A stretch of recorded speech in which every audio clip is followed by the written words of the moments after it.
ओम श्री साईनाथाय नमः। आइए हम अध्याय 34 को प्रारंभ करें। अध्याय 34 अध्याय 33 उदी की महिमा का भाग 2 है।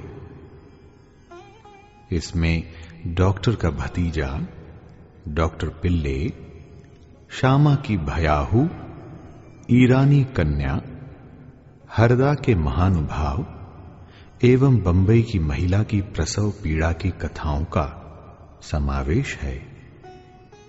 इस अध्याय में भी उदी की ही महत्ता क्रमबद्ध है तथा उन घटनाओं का भी उल्लेख किया गया है जिनमें उसका उपयोग बहुत ही प्रभावकारी सिद्ध हुआ है। दूर दूर तक जा पहुंचा उदी का पुण्य प्रताप, हुए अचंभित देख इसे स्वयं चिकित्सक आप। आइए सबसे पहले हम कथा सुने डॉक्टर का भतीजा। नासिक जिले के मालेगांव में एक डॉक्टर रहते थे। उनका भतीजा एक असाध्य रोग ट्यूबरक्यूलर बोन एब्सेस, एक प्रकार का तपेदिक से पीड़ित था। उन्होंने तथा उनके सभी डॉक्टर मित्रों ने समस्त उपचार किए, यहां तक कि उसकी शल्य चिकित्सा भी कराई, फिर भी बालक को कोई लाभ न हुआ। उसके कष्टों का पारावार न था। मित्र और संबंधियों ने बालक के माता पिता को दैविक उपचार करने का परामर्श देकर श्री साईं बाबा की शरण में जाने को कहा, जो अपनी दृष्टि मात्र से असाध्य रोग साध्य करने के लिए प्रसिद्ध हैं। अतः माता पिता बालक को साथ लेकर शिरडी आए। उन्होंने बाबा को साष्टांग प्रणाम कर श्री चरणों में बालक को डाल दिया और बड़ी नम्रता तथा आदर पूर्वक विनती की, प्रभु हम लोगों पर दया करो, आपका संकट मोचन नाम सुनकर ही हम लोग यहां आए हैं। दया कर इस बालक की रक्षा कीजिए प्रभु, हमें तो केवल लाभ का ही भरोसा है।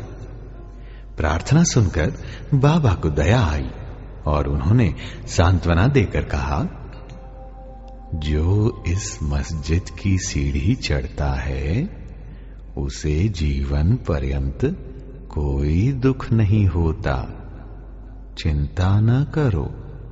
यह उदीले उस रोग ग्रसित स्थान पर लगाओ, ईश्वर पर विश्वास रखो, वह सप्ताह के अंत में पूर्ण स्वस्थ हो जाएगा। यह मस्जिद नहीं, यह तो द्वारकावती है, और जो इसकी सीढ़ी चढ़ेगा उसे स्वास्थ्य और सुख की प्राप्ति होगी तथा उसके कष्टों का अंत हो जाएगा। बालक को बाबा के सामने बिठलाया गया। वे उस रोगग्रस्त स्थान पर अपना हाथ फेरते हुए दयापूर्ण दृष्टि से बालक की ओर निहारने लगे। रोगी अब प्रसन्न रहने लगा और उदी के लेप से बालक थोड़े समय में ही स्वस्थ हो गया। माता पिता अपने को बाबा का ऋणी और कृतज्ञ मानकर बालक को लेकर शिरडी से चले गए। यह लीला देखकर बालक के काका को, जो डॉक्टर थे, महान आश्चर्य हुआ तथा उन्हें भी बाबा के दर्शनों की तीव्र उत्कंठा हुई। इसी समय जब वे कार्यवश बंबई जा रहे थे, तभी मालेगांव और मनमाड़ के निकट किसी ने बाबा के विरुद्ध उनके कान भर दिए। इस कारण वे शिरडी जाने का विचार त्याग कर सीधे बंबई चले गए। वे अपनी शेष छुट्टियां अलीबाग में व्यतीत करना चाहते थे, परंतु बंबई में उन्हें लगातार 3 रात्रियों तक एक ही ध्वनि सुनाई पड़ी कि क्या अब भी तुम मुझ पर अविश्वास कर रहे हो? तब डॉक्टर ने अपना विचार बदलकर शिरडी को प्रस्थान करने का निश्चय किया। बंबई में उनके एक रोगी को सांसर्गिक ज्वर आ रहा था, जिसका तापक्रम कम होने का कोई लक्षण दिखाई न देने के कारण उन्हें ऐसा लग रहा था कि कहीं शिरडी की यात्रा स्थगित न करनी पड़े।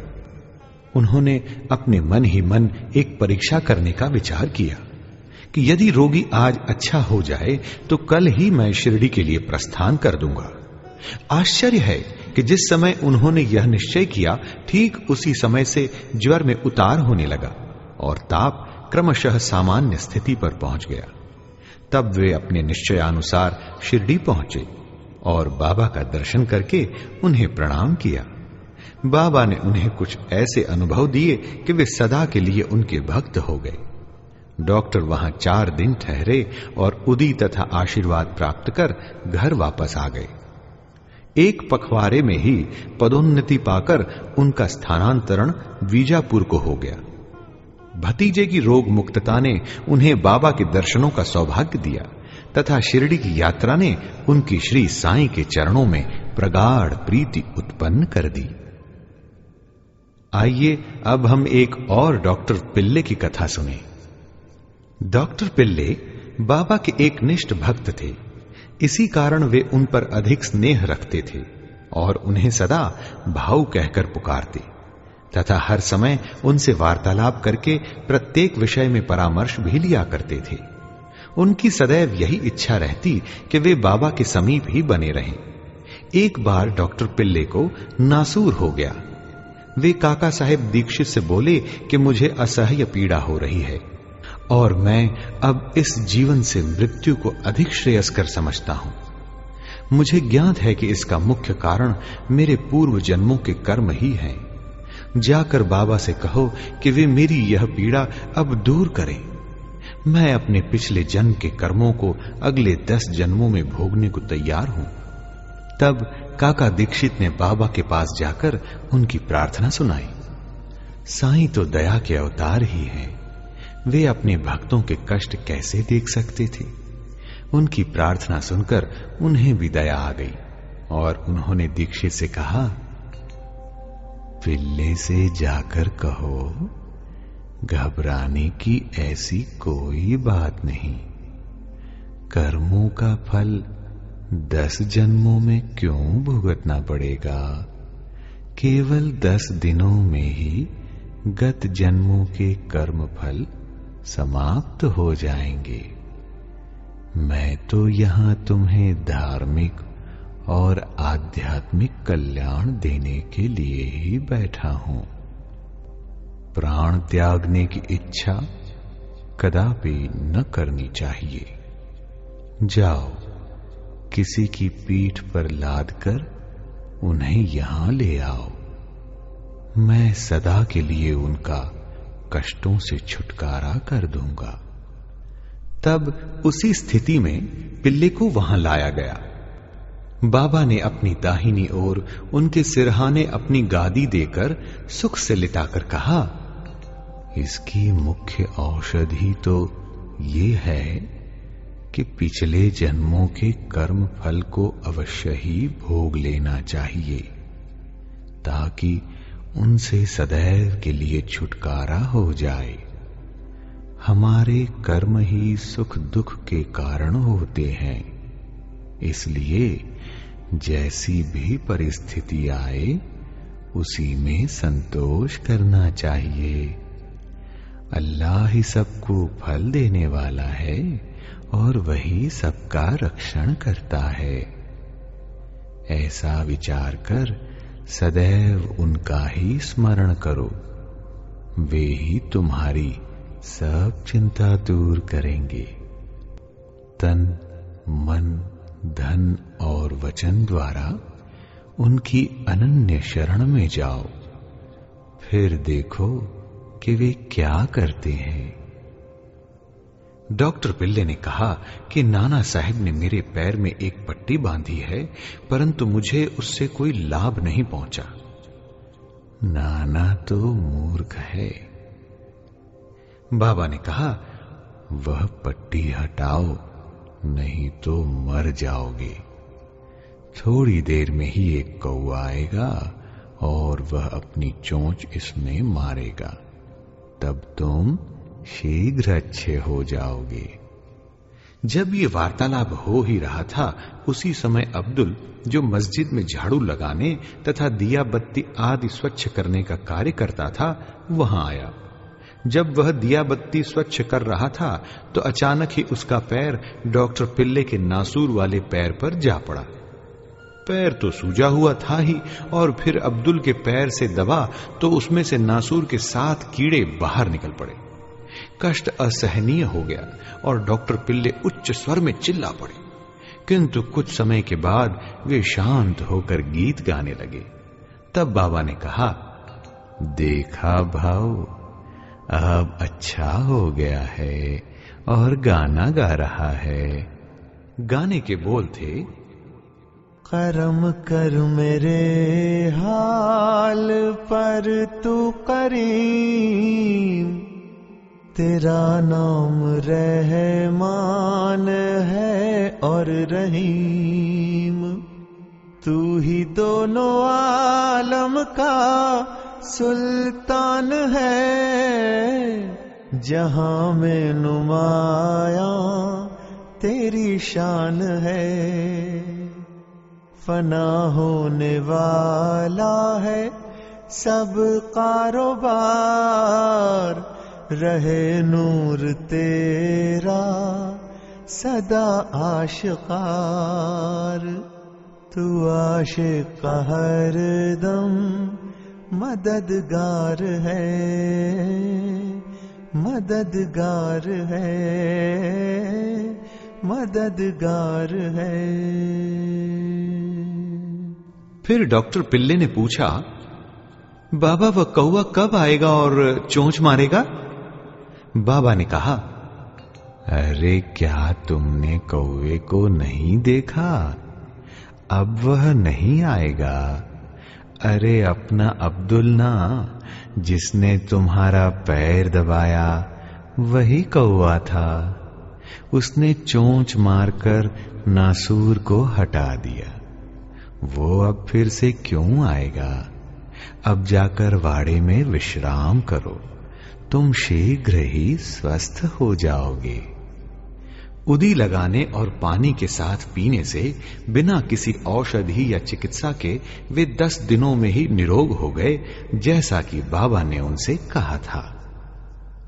आइए अब श्यामा के छोटे भाई की पत्नी भयाहू की कथा सुने।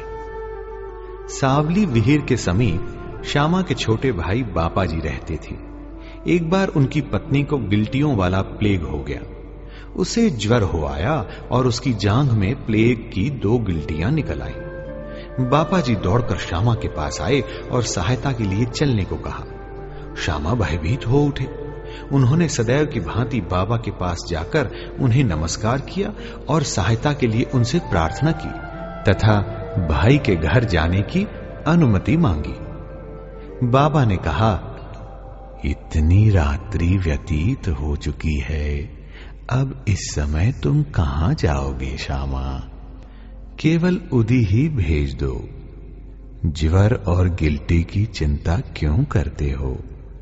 भगवान तो अपने पिता और स्वामी हैं, वह शीघ्र ही स्वस्थ हो जाएगी।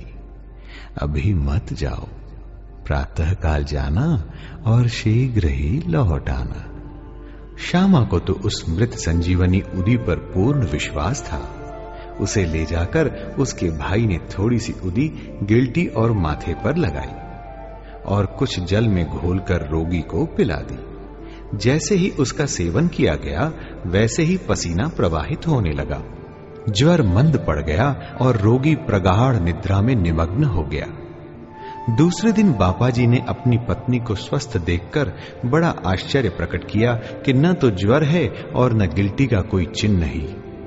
दूसरे दिन जब श्यामा बाबा की आज्ञा प्राप्त कर वहां पहुंचे तो अपने भाई की स्त्री को चाय बनाते देखकर उन्हें बड़ा आश्चर्य हुआ। अपने भाई से पूछताछ करने पर उन्हें पता चला कि बाबा की उदी ने एक रात्रि में ही रोग को समूल नष्ट कर दिया है। तब श्यामा को बाबा के शब्दों का मर्म समझ में आया। प्रातः काल जाओ और शीघ्र लौट कर आओ। चाय पीकर श्यामा लौट आया और बाबा को प्रणाम करने के पश्चात कहने लगा, देवा, ये क्या नाटक है? पहले बवंडर उठाकर हमें अशांत कर देते हो, फिर हमारी शीघ्र सहायता कर सब ठीक ठाक कर देते हो। बाबा ने उत्तर दिया, तुम्हें ज्ञात होगा कि कर्म पथ अति रहस्यपूर्ण है। यद्यपि मैं कुछ भी नहीं करता, फिर भी लोग मुझे ही कर्मों के लिए दोषी ठहराते हैं। अरे मैं तो एक दर्शक मात्र ही हूं।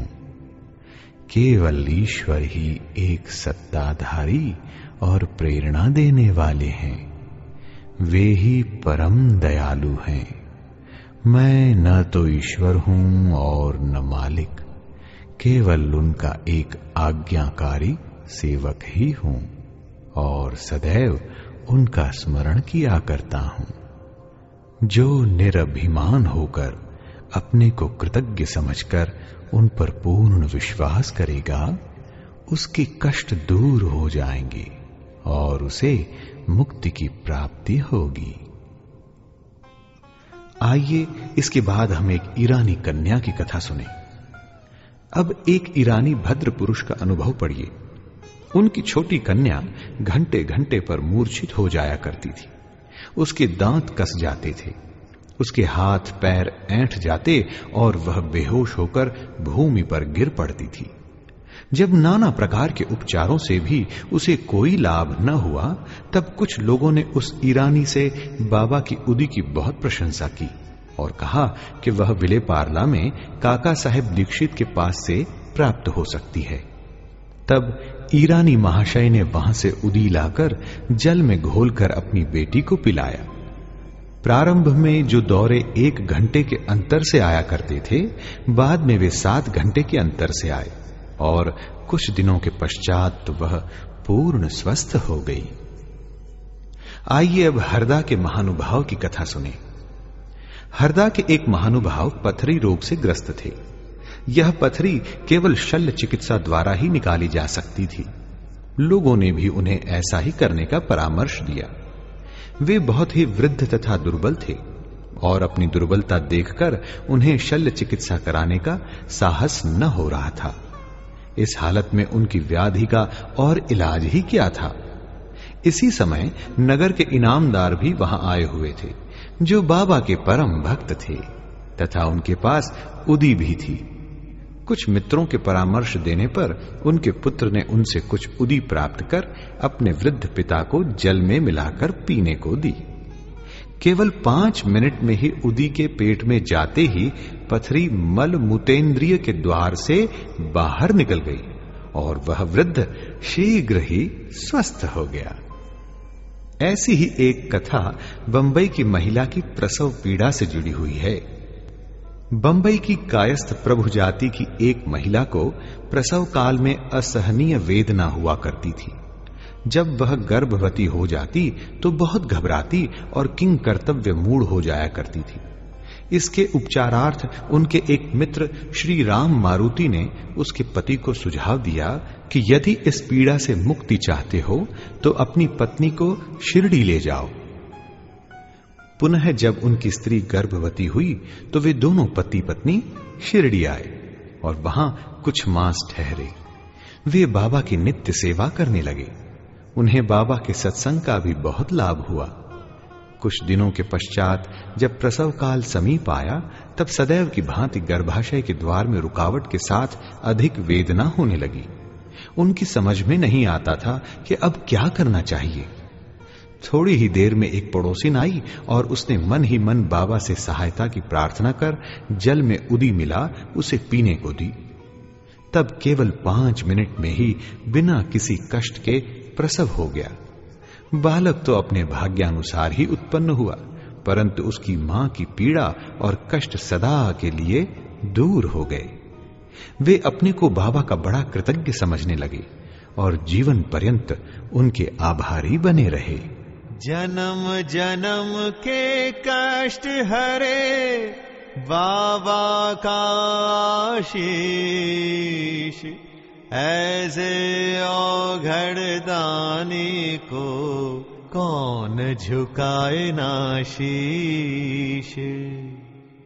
श्री सद्गुरु साईनाथार्पणमस्तु।